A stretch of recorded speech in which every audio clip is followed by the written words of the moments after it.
Imagine if the secrets to personal success were hidden in a 2,500-year-old military manual. Sun Tzu's Art of War isn't just for generals. It's for anyone facing modern battles. Career pressure, tough decisions, competition, even self-doubt. Today, you'll learn 7 timeless strategies from the Art of War, adapted for your personal success. But before we dive in, I want to hear from you. Comment below with just 2 words. I'm ready, if you're ready to level up, or tell me what city you're watching from. I read every comment. Now let's begin. With a strategy Sun Tzu said wins battles before they even begin. Before we begin, know this. Lesson number 7 is the most powerful. A strategy so sharp it can transform how you make every decision in your life. So be sure to stay until the end to unlock it. Now, let's begin with the strategy number 1. The starting point of every battle, every job interview, every tough conversation, and every pivot in life. 1. Know yourself and know your opponent. If you know the enemy and know yourself, you need not fear the result of 100 battles. Sun Tzu. This is the foundation. Sun Tzu starts the art of war not with weapons or tactics, but with clarity about you and who or what you're up against. It may sound obvious, but ask yourself, how often do we rush into situations without really understanding our own strengths, weaknesses, or motivations? Or worse, without taking time to assess the people, systems, or forces we're dealing with. In a personal context, the enemy isn't always a person. It might be a competitive colleague you need to outmaneuver, a job opening you're fighting to earn, a market you're trying to break into, or your own fear, procrastination, or ego. Sun Tzu reminds us, every outcome is shaped before the first move is made, in how well you understand the battlefield inside and outside of you. So, how do you apply this in real life? Before you engage in any challenge, whether it's asking for a raise or launching a side hustle, do an honest audit. What are your core strengths? Are you analytical, creative, persuasive, adaptable? What triggers your stress, doubt, or indecision? Where do you shine naturally and where do you need structure to stay focused? Take 15 minutes today to write down your top 3 strengths, your top 3 weaknesses, 3 patterns that tend to sabotage you. Example, overthinking, avoidance, saying yes too fast. This isn't fluff. It's your internal intelligence. The better you know your patterns, the harder they are to exploit, from the outside or from within. As Sun Tzu might say, you become unshakable not by eliminating flaws, but by eliminating surprises. The second half of this principle is knowing your opponent, or in modern terms, understanding your challenge deeply.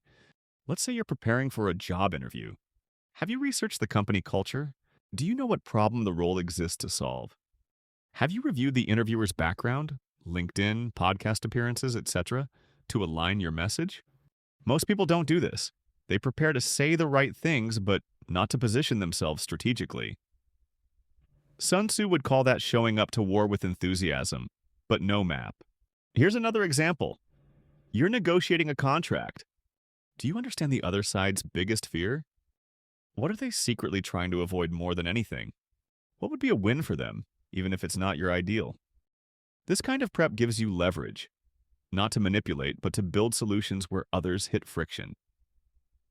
In career, in business, and in everyday social dynamics, the person who knows both sides always has the edge. Knowing yourself without understanding your challenge. Misplaced effort. Knowing your challenge without knowing your tendencies. Blind spots. But knowing both, that's where precision starts. You'll know when to push and when to pivot. You'll feel less reactive because you're more prepared. You'll recover from setbacks faster because they were already factored in. Sun Tzu's first principle isn't about war, it's about awareness. And awareness is the first step to wisdom and winning. Ready for the next strategy? The second lesson from Sun Tzu might sound passive, but it hides a master key to getting more done with less effort. Let's move to strategy number 2. Victory is reserved for those who are willing to wait. 2. Wait for the right moment. He who knows when he can fight and when he cannot will be victorious. Sun Tzu. This is a lesson in timing, a strategy of restraint in a world obsessed with hustle. In a society that celebrates speed, taking action right now is often glorified as the only path to success. But Sun Tzu teaches us that knowing when not to act can be just as powerful as knowing when to strike. This lesson is about strategic patience, the art of pausing, waiting, watching until your move has maximum impact. Let's be clear.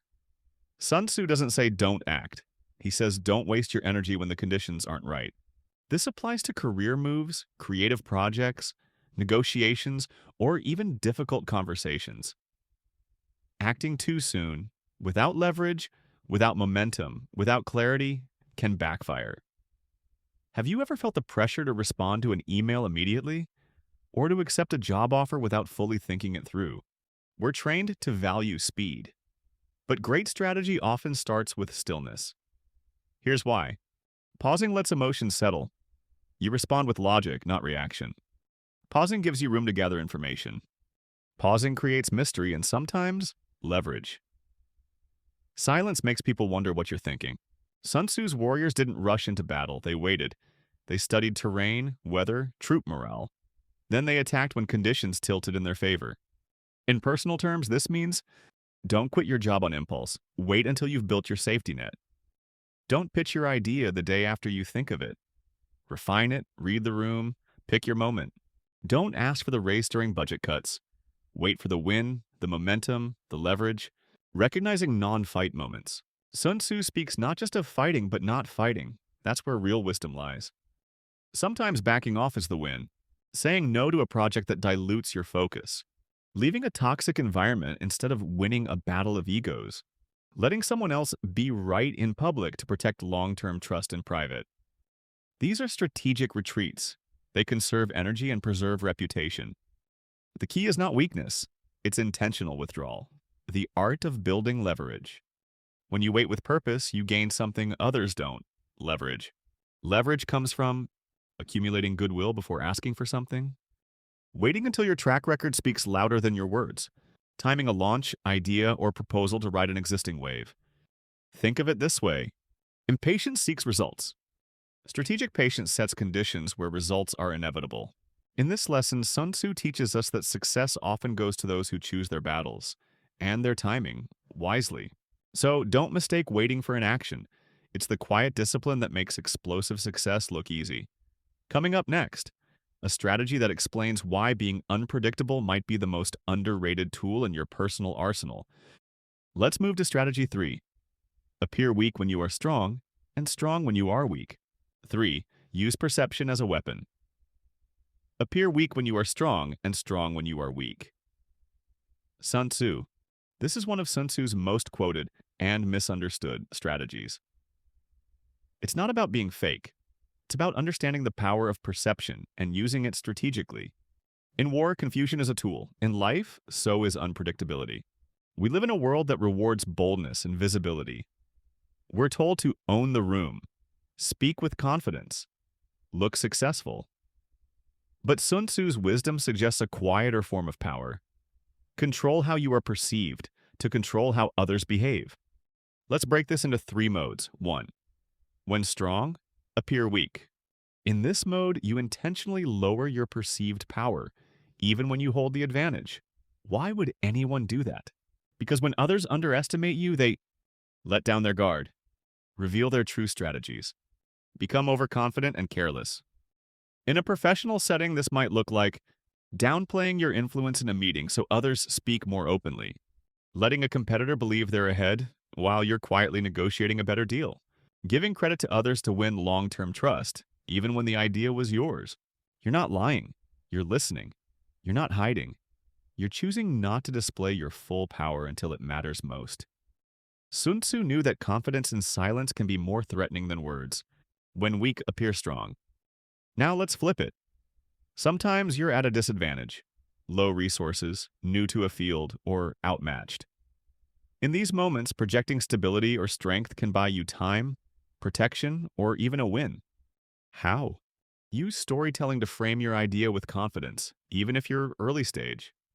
Act decisively in meetings, even when unsure, to avoid being steamrolled. Present structure and clarity when pitching, even if behind the scenes you're still figuring it out. This isn't bluffing, it's leadership. Just like a small animal puffs up its fur to appear larger, we sometimes need to project confidence to ward off premature judgment. The modern art of misdirection. In Magic, misdirection is key.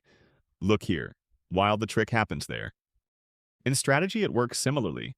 Share your goals publicly, but keep your methods private. Let others debate your mistake while you're executing Plan B. Make others think they figured you out, then pivot. Used ethically, this principle creates space. Space to operate. Space to surprise. Space to rise without resistance. Sun Tzu's idea isn't to deceive maliciously, it's to protect your process and maintain the upper hand. He would say, if you show your full plan, you invite interference. If you reveal your true power, you attract threats. So guard your path. Guide perception. Let them think they know you. And then win when they least expect it. Next up is a strategy most people avoid because it feels, well, uncomfortable. But it's also the one that separates amateurs from masters. Let's move to strategy 4. In the midst of chaos, there is also opportunity. 4. Find the opportunity in chaos. In the midst of chaos, there is also opportunity. Sun Tzu. It's easy to feel overwhelmed when life spins out of control. A failed project, a layoff, a sudden breakup, a market crash. We're wired to see these moments as threats, but Sun Tzu urges us to see something else, an opening. This isn't wishful thinking, it's tactical mindset. It's about developing the reflex to pause and ask, not just what's going wrong, but what new path just opened. This strategy is about more than optimism. It's about retraining your strategic lens to see chaos not as the end, but as the place where reinvention begins. Reframing crisis as context shift. When the environment shifts rapidly, most people freeze or panic. Strategic thinkers pause and reframe. A job loss becomes a permission slip to pursue something more aligned. A canceled project frees up energy for the one you kept putting off. A falling market becomes a buying window, if you've done your research. Chaos breaks patterns, and pattern disruption is the birthplace of opportunity. Think of it like an earthquake. It's scary, but it also shakes loose the structures that were trapping you. Amid the rubble, there's fresh ground. Sun Tzu teaches us not to fear the storm, but to read its wind, developing situational agility. To find opportunity in chaos, you need agility, the skill of adapting without losing your center. How? Practice detachment. When a plan crumbles, don't cling. Step back and ask what now makes more sense. Scan for new needs. What pain points just emerged? What gaps are now visible? These are signals. Move quickly but wisely. Don't leap into noise. Look for alignment between the chaos and your long-term goals. In chaos, speed with strategy beats either speed or strategy alone, playing the long game in turbulence. Many people abandon vision in times of chaos. They cut goals, lower standards, give in to the swirl. But strategic minds do the opposite. They zoom out. Chaos today may mean opportunity tomorrow. They protect their principles. Not every value should be renegotiated. They build while others pause because attention is cheaper and noise can be cut through. Sun Tzu would say, the best time to gain ground is when the field is shifting, if you're calm enough to see it. Examples in modern life. During the 2008 financial crisis, many panicked. But Airbnb was founded during that collapse. When C-19 hit, fitness trainers went digital, and some built global audiences. On a personal level, a failed relationship often reveals what we truly value and sharpens what we'll never settle for again. Every pivot, every breakthrough often starts with something falling apart. Chaos isn't your enemy, it's your unplanned strategist. If you can meet disorder with discernment, you'll find doors others miss. Up next, Strategy 5. A powerful truth about motion and terrain that holds the key to unlocking momentum in even the most stagnant phases of life. Let's continue with Move through where the enemy is not. Strategy 5. Advance where there is no resistance. You can be sure of succeeding in your attacks if you only attack places which are undefended. Sun Tzu. This strategy may sound counterintuitive in a world obsessed with overcoming obstacles. We're told to grind, to hustle, to fight for attention, to break into crowded markets, to outshine fierce competition. But Sun Tzu offers an entirely different approach. Don't attack where the resistance is strongest, flow where it's weakest. This isn't about avoiding effort. It's about choosing your battles wisely and expending your energy where it can actually move the needle. Stop fighting battles you don't need to win. Have you ever poured energy into proving yourself in a company that never saw your worth, or tried to stand out in a saturated market only to be lost in the noise? Or debated people online who were never going to change their minds? That's resistance. And while it might feel noble to fight, it's not always effective. Sun Tzu's lesson is this: you don't have to win every battle, you only need to win the ones that move you forward. So instead of fighting uphill, ask, where are people already listening to me? Where is the demand unmet? Where is the door already cracked open? Opportunity often lives just off-center from where everyone is looking. Find the gaps others miss. In business, this might mean identifying a niche the big players overlook. In career, it might mean carving a role that doesn't exist yet but solves a real need. In relationships, it could mean giving your energy to people who support your growth instead of draining it. This is what Sun Tzu means by attacking the undefended. You're not avoiding effort, you're maximizing return. You're moving with strategy. Here's how to find your gap. Ask yourself, what do I do effortlessly that others struggle with? What's a problem people complain about but no one's solving well? Where am I overcomplicating something that's already simple? Where others are trying to dominate the same hill, you could walk the path no one's guarding. Leverage momentum, not force. When you move through open space, you gain momentum because there's less resistance pushing back. That momentum compounds, giving you the power to take on bigger challenges later with less effort. Sun Tzu teaches us to be like water. Find the cracks, then flow through them. Water doesn't demand the mountain to move. It flows around it, shapes it slowly, and eventually carves a path through it. This doesn't mean you should never do hard things, but it means don't confuse struggle with strategy. Sometimes the smartest path isn't the hardest. It's the one no one else is seeing. Modern examples. A freelancer who stops competing on price and instead specializes in a niche that pays for expertise. An entrepreneur who doesn't chase viral trends but builds quietly in an underserved market. A job seeker who bypasses online job boards and builds direct relationships inside companies. Each of these is a move through where the resistance is low, but the reward is real. So the next time you feel blocked, pause. Don't always push harder. Look left, look right. There's almost always a side door. And Sun Tzu would tell you, the warrior who wins is not the one who takes the most hits. It's the one who moves where the enemy is not. Coming up, Strategy 6. How to become formless, adapt to every situation, and become nearly impossible to stop. Let's move to 6. Become formless, like water. Be extremely subtle, even to the point of formlessness. Be extremely mysterious, even to the point of soundlessness. Sun Tzu. This is not just a poetic metaphor. It's one of the most advanced strategic principles Sun Tzu ever offered. The art of adapting so fluidly to your environment that you become unstoppable. Formlessness isn't about losing your identity. It's about refusing to be locked into a single strategy, routine, or way of being. It's about staying agile, unpredictable, and effective across all terrain. The problem with rigidity. Most people live and operate in fixed patterns. Wake up, check phone, work, stress, repeat. When problems arise, they respond the same way. When plans fall apart, they freeze, because they only know one script. Sun Tzu warns against this. Rigidity is predictable. Predictability is exploitable.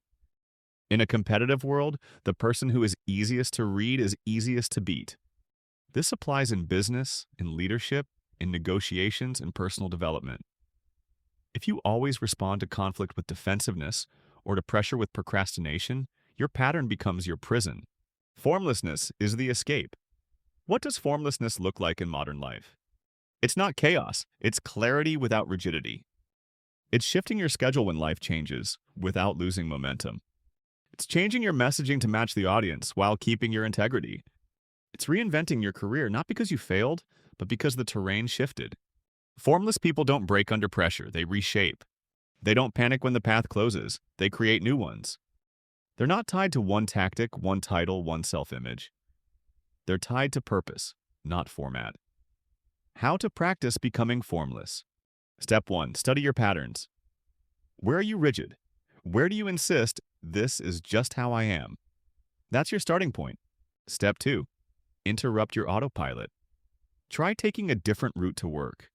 Switch your workout time. Try a silent morning. This isn't about novelty. It's about reminding your nervous system that change is safe. Step 3. Build flexible plans. Instead of planning your week with strict slots, try priority blocks. Allow time for misfires and reschedules. Predict change and stay calm when it comes. Step 4. Speak to multiple outcomes. In conversations and negotiations, avoid committing to one rigid solution too early. Instead, explore multiple angles. Offer ranges, invite input, adapt. Why this matters more than ever. We live in a world that changes at warp speed. Industries get disrupted overnight. Algorithms shift, trends fade, platforms die. Personal situations evolve without warning. Health, relationships, economics. In this landscape, the rigid collapse, the fluid rise. The people who thrive are those who don't resist change, they flow with it.